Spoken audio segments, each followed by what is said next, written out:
네, 이런 가운데 정부도 적자는 자영업자 재택을 내놨고 다음 달에는 손실보상금도 지급합니다. 그런데 막상 지원 대상인 자영업자들 반응은 시큰둥하고 손실보상금을 둘러싼 논란도 이어지고 있습니다. 박규준 기자와 자세히 알아봅니다. 지금까지 자영업자 지원이 적지는 않은 것 같은데 자영업자분들 어떤 반응 보이고 있습니까? 네, 실내로 정부가 최근 이 전기요금 또 가스요금, 사회보험료 납부 기한을 미뤄줬고요. 또 금융 지원도 늘리는 대책을 내놨는데요. 하지만 정작 자영업자분들은 이런 지원책으로는 소득이 늘어나는 것도 아니고 또 그렇다고 해서 이 세금이나 대출 금액 자체가 줄어드는 것도 아니라서 반응이 썩 좋지는 않습니다. 네. 또 소상공인 대상의 5차 재난지원금인 이 희망회복자금도 정부는 추석 전까지 90% 이상 지급하기로 했지만 현재 지원 속도가 늦고 또 사각지대도 여전하다는 비판이 제기됩니다.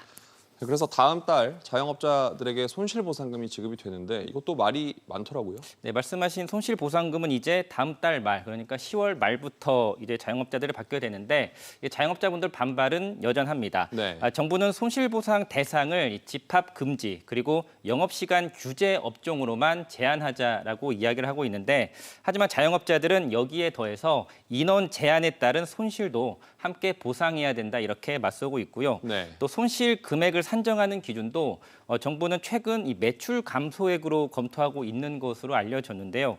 하지만 자영업자들은 업종에 따라선 이 수수료 등 비용을 뗀 영업 손실액을 기준으로 하는 게 합리적이다 이러한 반론도 제기하고 있습니다. 그런데 돈을 계속 지원해 줄 수는 없는 거고 근본적으로는 강도 높은 거리두기가 좀 바뀌어야 하는 것 아니냐는 얘기도 있잖아요.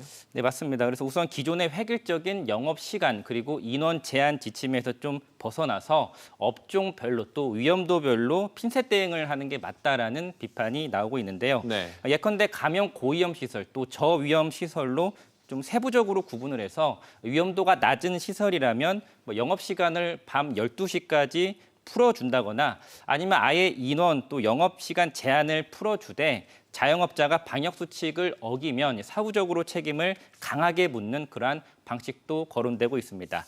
또 자영업자들이 현재 절실히 요구하고 있는 임대료 또 인건비 같은 고정비에 대한 과감한 정부의 지원 대책도 필요해 보입니다.